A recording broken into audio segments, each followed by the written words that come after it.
गुरुवार का दिन हरिपर्वत स्थित श्री शांतिनाथ दिगंबर जैन मंदिर प्रांगण में मौजूद भक्तों के लिए बेहद खास रहा। और हो भी क्यों ना, क्योंकि इस दिन भगवान के समर्षण के बीच साक्षात प्रभु के रूप में विराजमान गुरुदेव के श्रीमुख से वचनों के माध्यम से दिव्य वाणी खिड़ती हुई नजर आई। इस दौरान कथा स्थल पर मौजूद भक्तों ने गुरुदेव के समक्ष अपने प्रश्न रखे, तो वहीं मुनिश्री ने भी दिव्य धुनी के माध्यम से भक्तों के प्रश्नों के एक एक कर उत्तर दिए। गुरुवार का दिन हरिपर्वत स्थित श्री शांतिनाथ दिगंबर जैन मंदिर प्रांगण में मौजूद भक्तों के लिए बेहद अद्भुत और खास रहा। खास हो भी क्यों ना, मुनिश्री के श्रीमुख से सम्मश्रण के बीच भगवान की दिव्य वाणी को सुनने का जो अवसर मिला।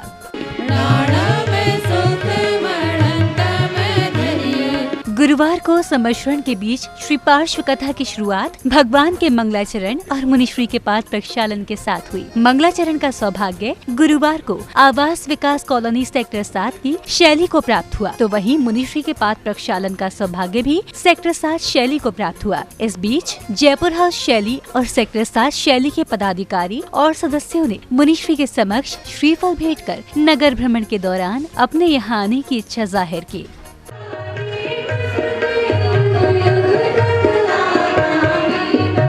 ओम संत शिरोमणि आचार्य श्री विद्यासागर जी महाराज के चरण कमलों में अनर्घ्यपद प्राप्त आए। अर्घ्यम निर्वपामीति स्वाहा।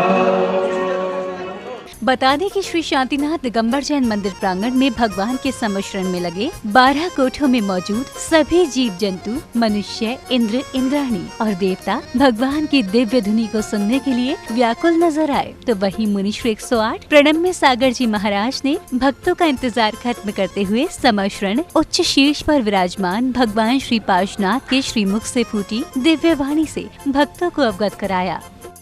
यूं तो भगवान अनेक रूपों में हम जानते हैं, अनेक रूपों में कहे जाते हैं, लेकिन भगवान का सच्चा स्वरूप अगर देखने को मिलता है तो वह समौशरण में विराजमान गंधकुटी के ऊपर विराजमान उन तीर्थंकर भगवान को देख करके लगता है। बच्चों के मन में, बड़ों के मन में, जानकार लोगों के मन में और अजानकार लोगों के मन में भी अनेक तरह के प्रश्न आते हैं कि भगवान क्या करते हैं, कैसे होते हैं, भगवान को क्या लिखना पड़ता है, क्या कहना पड़ता है। ऐसे तरह तरह के प्रश्न हमारे सामने आते हैं। अगर हम इस पार्श्वनाथ कथा के माध्यम से पार्श्वनाथ भगवान के बारे में जानते रहे हैं और जानते रहेंगे तो हम समझ पाएंगे कि दुनिया में भगवान भगवान कहकर के अनेक लोगों को कहा जाता है, लेकिन वास्तव में भगवान कैसा होता है, भगवान का क्या कार्य होता है और भगवान किस रूप में रहता है, ये अगर हमें देखना है तो हम समौशरण में स्थित तीर्थंकर भगवान को देखने की, जानने की कोशिश करें। भगवान के श्रीमुख से खिड़ती दिव्य वाणी को देख कथा स्थल का माहौल पूरी तरह से भक्तिमय होता हुआ नजर आया, जहां खुद मुनिश्री 108 प्रणम्य सागर जी महाराज ने तीर्थंकर भगवान के गणधर परमेष्ठी के रूप में कथा स्थल पर मौजूद भक्तों के मन में उठ रही जिज्ञासाओं और सवालों को दूर करने का प्रयास किया। तो इस दौरान मुनिश्री ने भक्तों द्वारा पूछे गए सवालों के उत्तर भी दिए। मन मस्तिष्क है, फिर मन चंचल जो है वो हमें अलग डाइवर्ट करता है, तो मन और मस्तिष्क इन दोनों में से वास्तव में निर्णय किसको लेना है, क्या है इनका आपस में क्या तालमेल होता है, ये दो चीजें क्यों हमको मिली है और अल्टीमेटली निर्णय आत्मा को ही करना है, हम अपनी आत्मा के अनुसार ही पाएंगे। तो इन तीन चीजों के हम उसमें रहते हैं, तो वास्तव में इनका आपस का तारतम्यता या मिलन क्या है, तीनों की उपयोगिता है।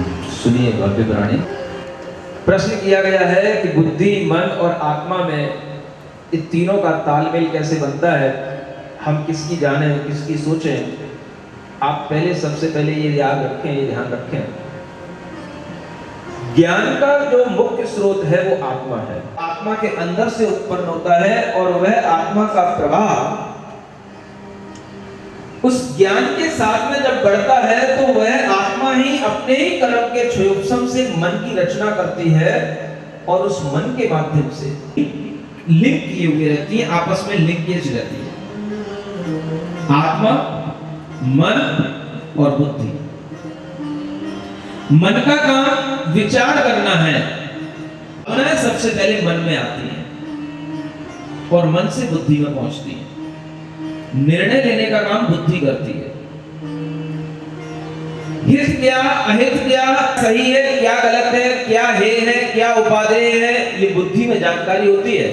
लेकिन मन का काम चंचल है, सोच लेगा कि हाँ यह चीज त्यागने योग्य है, लेकिन फिर उसको ही ग्रहण करने का भाव करने लगेगा। ये काम किसका? मन का। लेकिन बुद्धि उसको रोकती है। ज्ञान आत्मा का ही है, मन में भी और बुद्धि में भी, लेकिन अल्टीमेटली जो निर्णय होता है वह बुद्धि करती है। श्री शांतिनाथ दिगंबर जैन मंदिर प्रांगण में चल रही पार्श्व कथा के दिन का समापन भगवान की आरती के साथ हुआ। आरती का सौभाग्य जयपुर हाउस शैली को प्राप्त हुआ, जहां जयपुर हाउस शैली के सभी वरिष्ठ पदाधिकारी और सदस्यों ने भगवान की आरती उतारी। सामने से हट जाइए प्लीज, सामने से हट जाइए। बता दें कि चातुर्मास करने के दौरान मुनि श्री 108 प्रणम्य सागर जी महाराज और मुनि श्री 108 चंद्र सागर जी महाराज श्री शांतिनाथ दिगंबर जैन मंदिर प्रांगण में चल रही श्री पार्श्व कथा के बाद शहर में नगर भ्रमण के दौरान विभिन्न शैलियों के यहाँ जाएंगे, जिसको लेकर अभी से तैयारियां शुरू कर दी गई हैं। गुरुवर, हमारा पूरा स्वास्तिक महिला मंडल पलके बिछाए हुए आपके स्वागत के इंतजार में बैठा हुआ है। पर गुरुवर, एक छोटा सा विनय मैं आपसे करना चाहूँगी कि कम से कम गुरुवर 7 दिन का सानिध्य यदि हम लोगों को मिले तो गुरुवर हम सभी लोग धन्य हो जाएंगे, और 7 दिन से ज़्यादा का यदि मिले तो बहुत ही खुशी की बात होगी। गुरुवर, बस 4 लाइन में अपने जयपुर हाउस समाज की तरफ से गुरुवर के चरणों में अर्पित करना चाहूँगी कि कभी मोही हुआ करते थे ये, कभी मोही हुआ करते थे ये, अब तो ये निर्मोही हैं। कभी मोही हुआ करते थे ये, अब तो ये निर्मोही हैं। निर्मोही भी कहें कैसे, अब तो ये सम्मोही हैं। इनके सम्मोहन में सुध बुध हम सबने अपनी गवाई है, तभी तो गुरुवर जयपुर हाउस से एमडी जैन की दौड़ लगाई है।